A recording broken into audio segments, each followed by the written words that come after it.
Bismillah ar-Rahman ar-Rahim. I'm Dr. Muhibbullah Wazir and the topic is rectum. Look, the large intestine, it starts from the cecum. Then it ascends, this is the ascending colon, and then it comes in the transverse direction, this is the transverse colon, and then this part is the descending colon, and lastly this one is the sigmoid colon. From the sigmoid colon, the large intestine passes into the pelvis, and look, this part of the large intestine which lies in the pelvis, this is the rectum, which lies in the concavity of this sacrum. Look, the sacrum is concave and it lies in the concavity of the sacrum. Alright, and lastly, the rectum become continuous with the anal canal. Look, you look it over here. Look, this is the cecum, and then this is ascending colon, and then this is transverse, this is descending, and look, this is sigmoid colon, and from over here onward, this is the rectum, and this lower part, this one, look, from this downward, this is the anal canal. Okay, now the rectum means straight, but note the point that the human rectum is not straight. It lies in the concavity of the sacrum, is a continuation of the sigmoid colon. Look, this is the sacrum, and it starts from the third vertebra, the third piece of the sacrum, and lies in the concavity of the sacrum and coccyx, and then passes anteriorly, and then look, it curves posteriorly over here to become continuous with the anal canal. Okay, its total length is almost 12 centimeter and its diameter is 4 centimeter, but in the lowest part,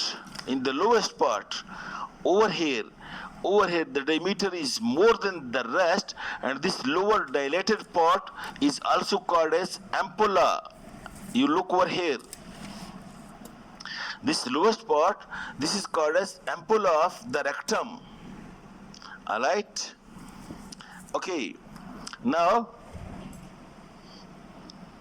the rectum lying in the concavity of the sacrum, it is having many flexures or curvatures. One curvature is over here anteriorly, where it becomes continuous with the sigmoid colon and lies in the concavity of the sacrum, and this concavity or flexure is anterior-posterior with the concavity being directed anteriorly. So this is the sacroflexure.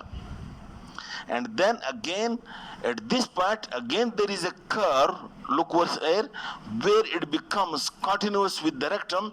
At the anorectal junction there is another flexure, but this flexure is convex anteriorly. This is convex. At the anorectal junction, this is perineal flexure, that hole is a sacral flexure, and this part of the rectum or the anorectal junction, this part is being slung like this. Look, if this is the sacrum, it is being slung by the puborectalis muscle. Puborectalis muscle comes from the pubis, it turns around this anorectal junction and again comes like this. It is being slung over here by the puborectalis muscle. Alright, then when you look at it, it also having, it is not exactly in the midline, having right and left curvatures or flexures, and you can see in the upper region it is curved toward the right upper curvature, and then a flexure, and then in the middle region it is being curved toward the left. This is the middle flexure, and the lower chin again it is flexed, or the curvature toward the right. In this way, upper, middle, and lower flexures in the right to left direction, in the lateral direction. Okay, these are the flexures in the rectum. Okay, and then you look. And then you look at the rectum. Look, in the large intestine, there are few characteristics in the large intestine. Look, number one, it is having tinea coli, and number two, it is having ostration and circulation, and number three, there are small fats droplets being attached to it, or fat sacules attached to it, which is not present over here, which is called as appendices epiploiky or omental appendices. Look over here again. Look, one, this is tinea coli, then this ostrations and circulations, and then this fat-filled sacules, which are called the appendices epiploiky. These three characteristics of the large intestine, these are not present in the rectum. No tinea coli, no ostration and circulations, and no appendices epiploiky to the rectum. Okay, and then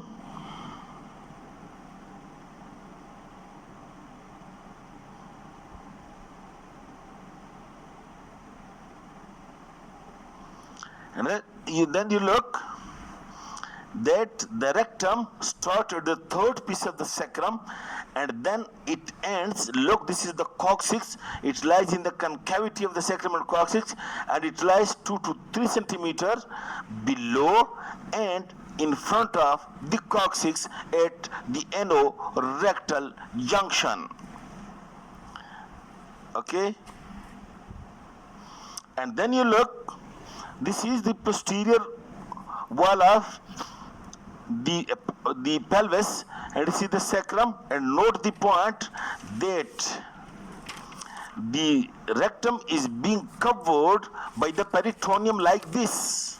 It covers it, and from this lower part, it is reflected over onto the urinary bladder, which is present over here, or the uterus if it is a female.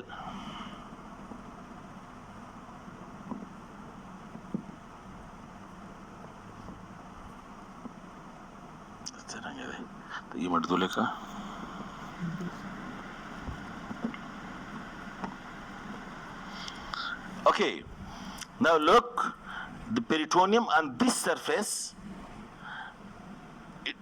it covers the upper part of the rectum on the anterior surface as well as on the lateral surfaces, and in the middle part it covers only the anterior surface of the rectum. But this lower part is not called peritoneum, because from this lower part the peritoneum is being reflected over onto the uterus in case of female, or onto the urinary bladder in case of male. In this way, by reflection of peritoneum over here, a pouch, a space is being formed. Look, this is the sacrum, this is the rectum, and over here this is the pubic bone, and this is the urinary bladder. The peritoneum covers it, and from this lower part is not covered by the peritoneum. From it is reflected over onto the urinary bladder, and then the peritoneum becomes continuous with the peritoneum of anterior abdominal wall. In this way, this space or pouch between the urinary bladder and the rectum is called as rectovesical pouch of peritoneum. Look, from this rectum, the peritoneum is the upper part is being covered on the anterior side as well as on the lateral sides, while the middle part is only in the anterior side, and the lower part is not covered by the peritoneum. And from this, the peritoneum is reflected over onto the uterus, and this space which is being present between the peritoneal reflections of the rectum and uterus, that is called as rectouterine pouch of Douglas in female, while if the uterus is not present only in for example in male, then the peritoneum is reflected from the rectum onto this urinary bladder, and then that is called as rectovesical pouch. While in female there is the rectouterine pouch, and then from the peritoneum comes over here, and then from this uterus then it is reflected over the urinary bladder, and then you can see over here is the urethus, and from the urethus the peritoneum becomes continuous with the parietal peritoneum of anterior abdominal wall. In this way, over here the space which is being formed, that is rectovesical and rectouterine pouch, and this is the most dependent part of over here of the peritoneum space, and usually a fluid being collected if there is any inflammation in a nearby viscera. Okay, this is the peritoneal reflection. Alright, now I will in the next lecture, I will discuss the interior and blood supply of the rectum. Okay, thank you.